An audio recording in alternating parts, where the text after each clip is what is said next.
dia beracara bilang ada baju kuliah masih ada di dalam dirimu. TKG ada baju kuliah. Itu dia. Itu kan ini Goliat ini kan dia punya jari kan enam tuh. Dia punya jari kan enam, jadi TKG punya jari juga enam ke baju pakai baju dia. Kita berdoa Mama. Lupa 12-13 segala makhluk telah yang terbuka tidak ada yang tersembunyi, ternyata itu bahwa TKG yang melukai tubuh Yesus. Karena TKG memiliki jari enam atau memiliki angka atau baju Goliat. Ampuni baju Goliat itu ada di perempuan TKG. Tolong TKG kami minta ampuni dan tolong kami merendahkan diri. Ampuni Beni Goliat. Bapak Tara Goliat, Bapak Takar pakaian Goliat perbuatan. Bilang Goliat itu pakaian Goliat. Ya, pakaian Goliat. Pakaian Goliat itu pakaian yang macam pakaian tidak pakaian manusia, ke pakaian manusia dia tutup dia tidak mau melanjangi dia punya diri, dia tidak mau direndahkan, dia tidak mau membuka dia punya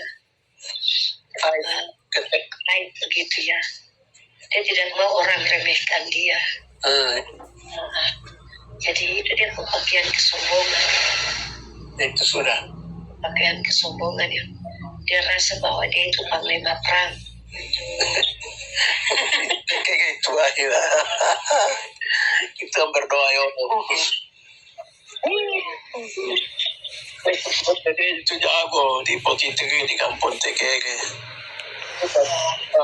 Tipu. Berdoa Bapak dalam nama Bapak itu kami TKG menipu diri kami sendiri. Goliat akan tipu kami. Bilang kami ini begini begitu. Dia jatuh turun baju besi itu. Iya. Baju itu dia jatuh itu macam bunyi pokok macam orang lempar jangkar ke laut. Dan baju dia bunyi begitu sampai turun sampai di bawah tanah semua. Baju besi pakai besi, Bapak pakai besi. Dulu itu turunan Yehuda, dari turunan Yehuda dan Jerobeam dan terus menerus mereka itu kuat peran merebut tanah Gaza. Mereka itu kuat peran merasa diri hebat. Mereka itu merebut tanah Kanaan, tanah Bogdo Bapak tarik. Bapak takar masuk mereka kuasai tanah-tanah banyak mereka kuasai karena mereka hidup dalam perang. Mereka baju-baju kekerasan, baju-baju besi, Bapak takar temurun ini dari Yehuda turun temurun. Ampuni dari besi berlapis baja dari Bapak takar lihat punya itu juga dari Anda di TKG punya kepala itu Bapak saya cabut ya. Kemenangan. Kalau kau bisa buka baju kau lihat itu, berarti itu sudah kemenangan ada di situ. Karena Daud dia kasih jatuh Goliat itu kemenangan. Kalau kau bisa lepas dia pakaian itu sudah kau akan miliki kemenangan. Amin. Bapak saya merendahkan diri pada saat ini juga Bapak takar Kopradus. Saya merasa puas kalau pakaian daripada besi TKG punya ini kalau buka tidak buka. Topi besi itu juga dibuka dari Goliat punya pakaian dibuka. Dibuka Bapak dari tubuh saya TKG Bapak mungkin pada waktu Goliat bunuh Daud bunuh Goliat itu pakaian daripada Goliat punya itu mungkin TKG yang pergi ambil kapal itu Bapak takar Kopradus. Baru mereka dirasa ini rong hebat jago dong bilang satu orang lawan. Itu helm yang untuk kepala itu sebelah dari ke atas dahi yang tadi lihat Daud hantam batu itu. Tempat itu kan sudah retak. Jadi dari situ mereka belah itu helm itu sampai turun di belakang. Jadi dua bagian, jadi punya kode atas itu yang itu helm perang itu. Iya. Itu jadi dua bagian. Dua bagian mereka taruh di bawah. Terus dia punya baju lagi mereka yang tadi sudah gugur itu ditaruh lagi belah tengah. Ya. Belah baju lagi. Pindah sebelah lagi. Nah, terus dari tengah itu batas ban pinggang itu. Ban pinggang yang tahan baju besar itu. Itu dicopot dia punya ban. Lepas dia ban pinggang itu. Itu kebenaran orang fasik. Ya. Dicopot dari dia punya badan lekas semua. Ya. Terus celana punya sendiri, baju atas punya sendiri, helmnya sendiri, bisa-bisa. Ya. Terus bilang coba hitung semua dia perkakas yang sudah dipisah-pisah itu.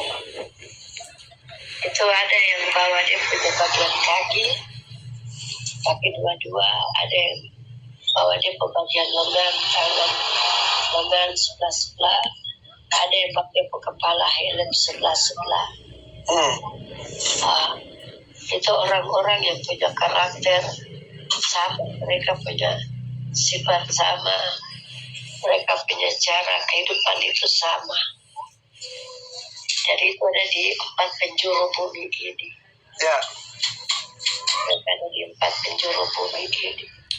Dan kita temukan orang-orang itu punya karakternya sama, sifatnya sama. Mereka punya semua yang ada dalam diri Goliat itu hampir sama. Apa dalam nama berapa itu yang melukai Yesus punya tubuh itu sudah tekil duluan. Yang pertama itu tekil yang melukai, setelah itu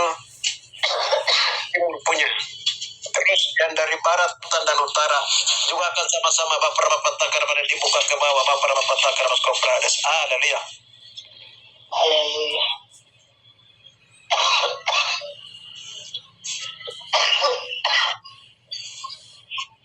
Mama lihat itu baru terlepas semua. Jadi sudah terlepas semua, kakak sudah akui itu semua. Dia punya pakaian-pakaian itu diisi dalam satu peti itu, kembali ke sana ditutup untuk diambil, diserahkan ke Tuhan untuk nanti diadili begitu macam barang saksi. Barang saksi itu akan diadili. Itu yang melukai Bapak. Tekil di sini kami marga tekil. Pakaian itu sudah diserahkan semua. Amin.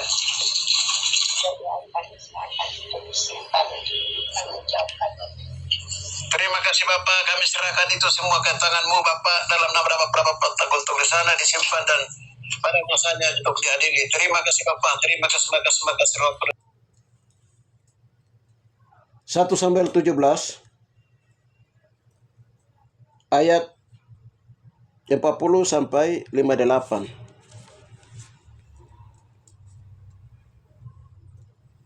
Perkelahian Daud dengan Goliat. 49.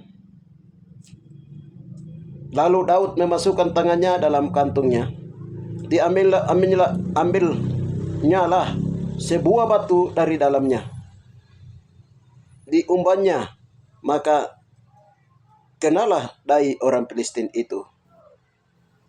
Sehingga batu itu terbenam dalam dahinya.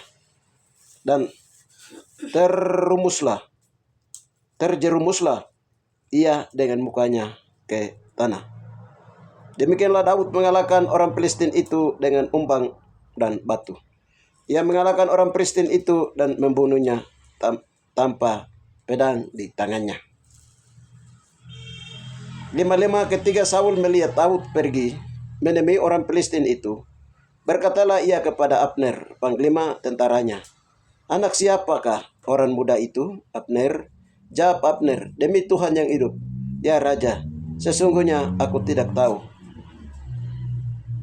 Ketika Daud kembali sesudah mengalahkan orang Filistin itu, maka Abner memanggilnya dan membawanya menghadap Saul, sedang kepala orang Filistin itu atau Goliat itu masih ada di tangannya. Salam, saudara-saudara terkasih. Di dalam Yosua, di mana saja Anda berada, baik orang-orang Papua asli dari Sorong Samarai, dari Mapi di Biak sampai kepada Kepulauan Mapi di selatan di Merauke. Yang ada di luar Papua, di dalam Papua, yang ada di dalam soaka politik, ada di luar negeri juga karena mengidam pendidikan, dan lain-lain. Kita bertemu kembali dalam firman Tuhan pada saat ini lewat channel saya, dan saya sangat senang sekali Anda sedang mengikuti channel saya ini dari awal akhir, karena bukan berita yang saya sampaikan ini atau firman Tuhan yang saya sampaikan ataupun bukan firman Tuhan dalam Rema dan Logos ini, itu bukan dari saya, tetapi apa yang Bapak sedang bukakan tentang rahasia di negeri ini. Dulu apa Papua itu, sekarang apa, dan akan datang apa yang akan terjadi di atas Papua. Dulu moyang Papua, orang asli Papua itu sejatinya adalah apa, sekarang apa, sekarang kita ini jadi manusia orang asli Papua ini apa, dan ke depan itu akan terjadi apa. Pada saat ini saya masuk kembali dengan firman Tuhan. Tadi kita telah mendengarkan kesaksian tentang bagaimana hasil doa di hadapan Tuhan. Baik, ini saya memulai. Kita lihat apa yang disampaikan di sini dan sedang dibuka kembali oleh Roh Kudus, atau seperti film yang diputar kembali oleh Tuhan Yesus di atas tanah Papua dalam teka-teki firman Tuhan. Ya, kita lihat itu, kita lihat bagaimana peristiwa Israel kuno. Israel kuno itu mulai dari pemerintahan Raja Daud dan anaknya Salomo mendirikan kerajaan, mendirikan Bait Salomo, sampai kepada bagaimana raja pertama Saul, Israel itu Saul, nabi pertama Israel itu adalah Samuel. Dia lari kepada perkelahian antara Goliat dan Daud. Haleluya. Itu yang banyak terjadi di atas Papua, lintasan peristiwa itu yang saya sampaikan, dan Tuhan berputar-putar kembali kepada kami untuk menyampaikan berita ini. Sekali kami juga sedang berdoa pemulihan-pemulihan itu. Baik, singkat cerita kesaksian kami, bahwa pertama kali Tuhan membukakan rahasia ini, bahwa Raja Saul itu pertama dari suku Benyamin itu, dulu Tuhan bilang itu dulu dia menduduki di wilayah kepala burung, yaitu wilayah Sorong. Jadi suku-suku dari wilayah Sorong itu dia termasuk suku-suku Benyamin. Jadi raja pertama Saul itu dari suku Benyamin, dari wilayah Sorong. Ya, dari suku Benyamin. Nah, setelah itu kita lihat, Bapak perlihatkan kembali bagaimana Daud itu dia membunuh. Daud itu berkedudukannya di daerah suku Meh, Pandiai, Tarel Pandiai, mau di daerah Papua. Jadi pada zaman itu mereka berkedudukan di situ. Jadi pada zaman itu Papua, pada zaman itu, pada zaman Raja Daud, Saul, di masa Israel kuno. Lalu Daud masih kecil berperan dengan Goliat. Kita tahu firman Tuhan itu 1 Samuel 17 itu. Ya, waktu Daud dia membunuh Goliat, Saul minta supaya kepalanya itu dibawa ke Saul. Kepala itu Saul dia terima.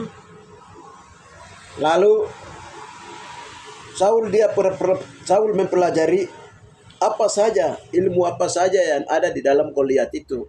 Goliat itu adalah seorang raja yang jago perang atau gila perang, yang memang orang Filistin pakai untuk bagaimana cara untuk mengalahkan Israel yang kuat itu pada zaman itu. Jadi kepala daripada Goliat itu Saul dengan turunannya mereka pelajari. Nah, yang sampai sekarang yang nanti disebut dengan ilmu pudu di Sorong itu, ilmu pudu di Sorong itu salah satu bagian dari pelajaran dari Goliat itu punya. Tuhan bilang begitu. Ya, kita masuk singkat cerita. Itu Roh Kudus memberitahukan kami seperti itu, dan waktu itu memang kami sudah berdoa dan Tuhan sudah angkat itu ilmu-ilmu pudu di Sorong itu. Sampai kepada tahun 2023, kami sampai pelayanan kami sampai di Sorong di Kaimana. Dari Kaimana lagi Bapak membukakan rahasia tentang bagaimana Pulau Papua itu. Bapak bilang begini, Pulau Papua itu dia ada di atas kerangka atau daripada tubuh Goliat yang besar itu. Jadi dia bukan berbentuk kasuari atau cendrawasih, tidak. Dia berbentuk tubuh Goliat. Tubuh Goliat di atas tanah Papua. Ya. Jadi waktu itu kami berdoa dari Kaimana, kami berdoa arahkan. Lalu Tuhan bilang kepala, bagian leher, bagian ini semua dia ada di bagian wilayah dari punggung kiri kanan itu dia ada di wilayah Kaimana dengan Sarmi. Jadi ke sana itu dia kepalanya. Nah, dia punya bagian dadanya itu dengan di bawah dadanya, perutnya itu ada di bagian Wamena. Sedangkan dia pun kaki-kaki dua itu dia ada di wilayah-wilayah Pengge sana sampai kepada Samarai. Ya, dia pun tangan-tangannya. Jadi waktu kami berdoa itu Tuhan ambil kembali tulang-tulang kerangka tulang daripada itu Goliat itu. Karena tulang-tulang itu dan bagian-bagian tubuh itu sudah dibagi oleh 12 suku Israel. 12 suku Israel dong bagi-bagi.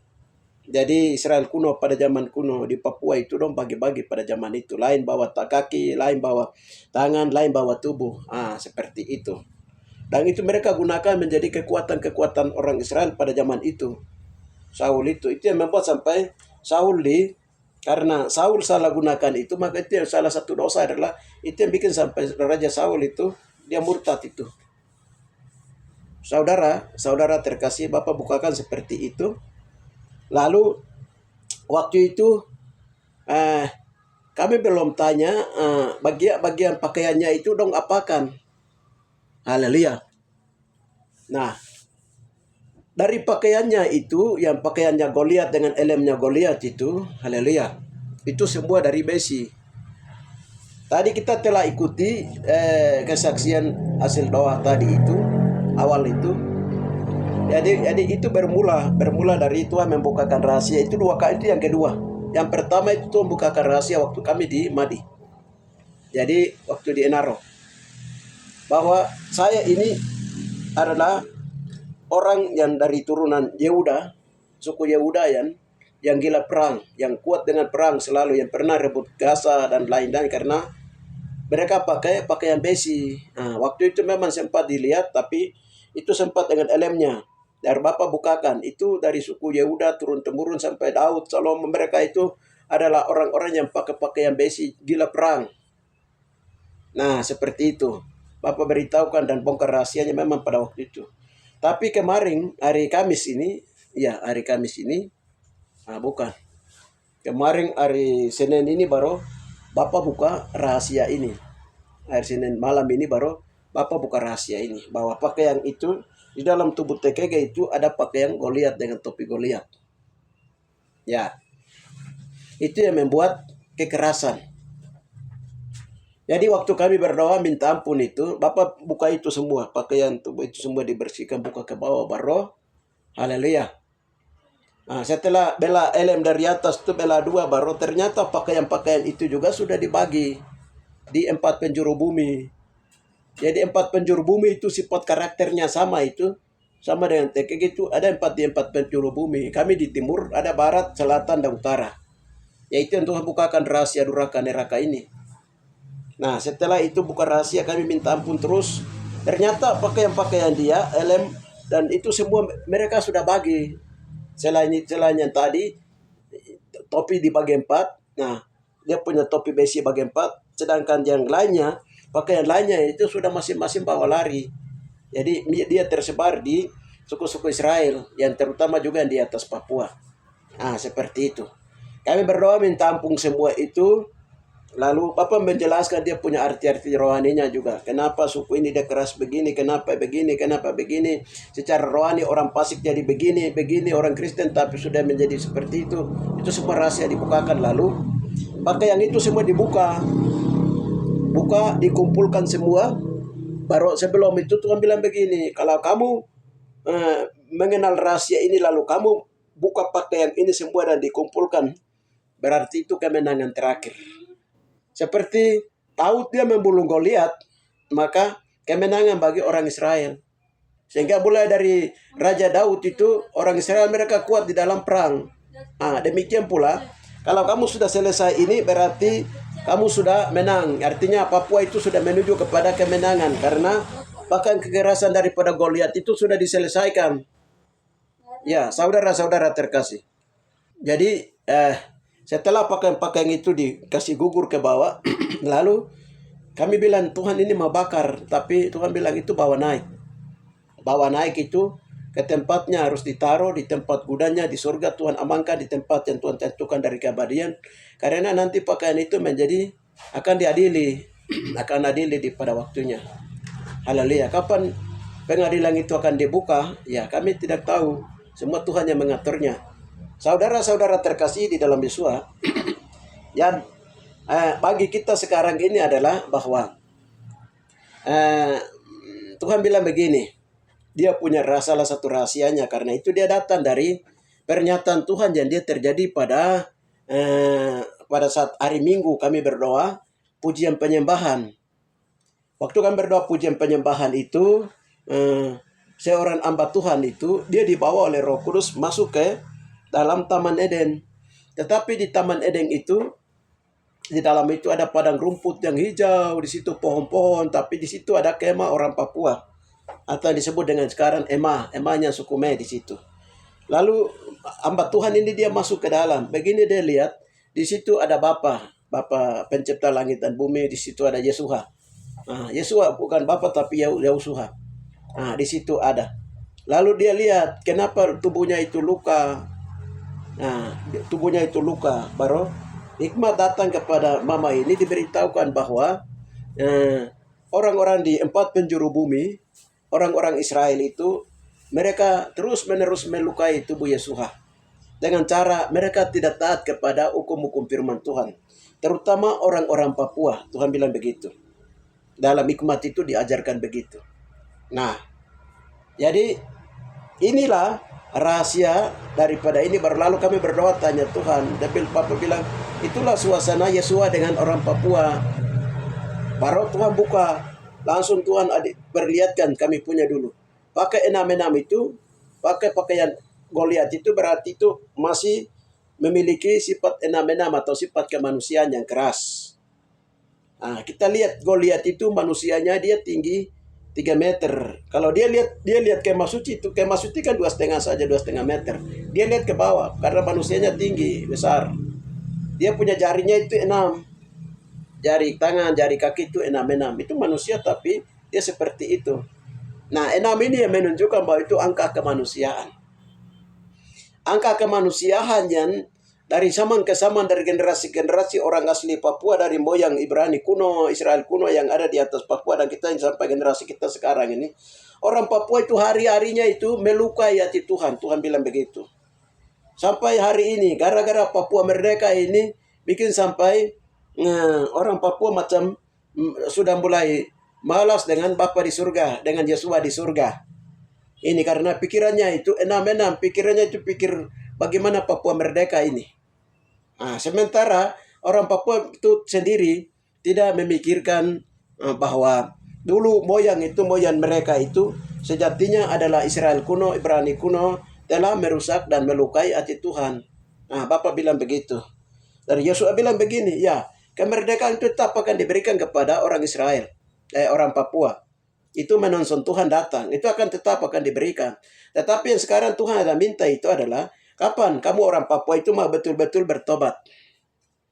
Betul-betul mau bertobat, menyadari bahwa dulunya Papua itu adalah Taman Eden, dulunya Papua adalah kota Ibrani kuno, kota Israel kuno, kota Tuhan yang telah dirusak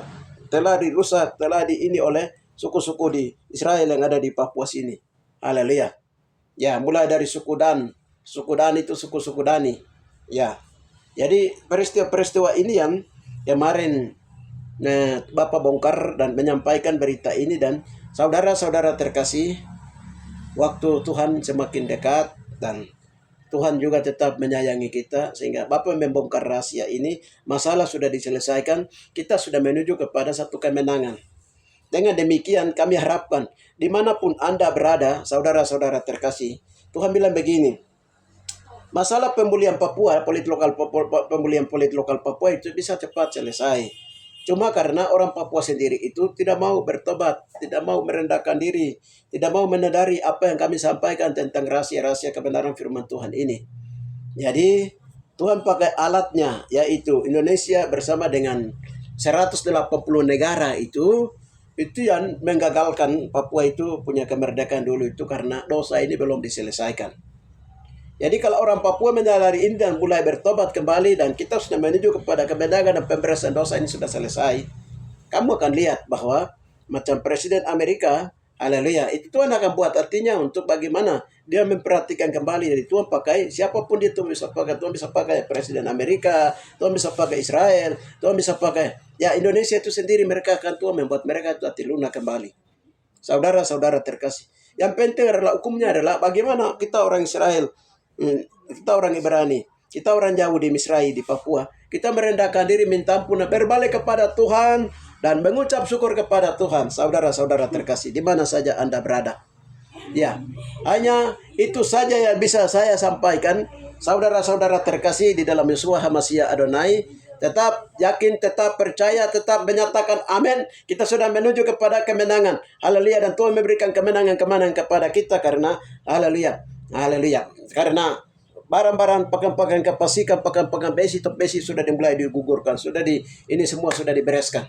Saudara-saudara terkasih, tetap semangat, tetap sukacita. Hai Soron, haleluya. Hai wilayah Kaimana, Fakfak, pulau-pulau di utara, haleluya, selatan, haleluya. Hai daerah-daerah Sukudan, daerah Wamena, daerah-daerah Pengge sebelah, haleluya. Terus tetap bersemangat, tetap memuji Tuhan, tetap mengadakan KKR, pujian, penyembahan, tetap doa puasa, haleluya. Tetap, haleluya. Karena Tuhan sedang berperkara, haleluya, untuk menyelesaikan masalah ini dengan bangsa-bangsa. Salam saudara-saudara terkasih. Demikianlah Bapa, di dalam nama Yeshua HaMashiach Adonai, Hamba telah menyampaikan kabar berita yang Engkau sedang kerjakan di atas negeri ini. Engkau sedang melihat penderitaan dan air mata orang Papua. Cuma hanya karena dosa moyang dulu melakukan kejahatan dan kekejian di tanah Yehuda dan di tanah Israel. Penuh dengan kejahatan dan penuh dengan dosa yang sedang diselesaikan satu persatu di negeri ini. Di negeri kotamu yang kudus ini Bapa. Terima kasih dan Engkau sedang menguruskan, membenarkan, menyucikan kota ini. Terima kasih Bapa, di dalam nama Yeshua HaMashiach Adonai. Setiap orang yang mendengarnya, semua biarlah iman bangkit imannya untuk mengenal dirinya, untuk berdoa untuk pribadi, keluarga, kaum, suku, bangsa-bangsa di Papua. Bapa, di dalam nama Yeshua HaMashiach Adonai, ketika mereka berdoa di sana, Engkau ada di sana. Terima kasih Bapa, di dalam nama Yeshua HaMashiach Adonai. Kami berdoa, haleluya, amin.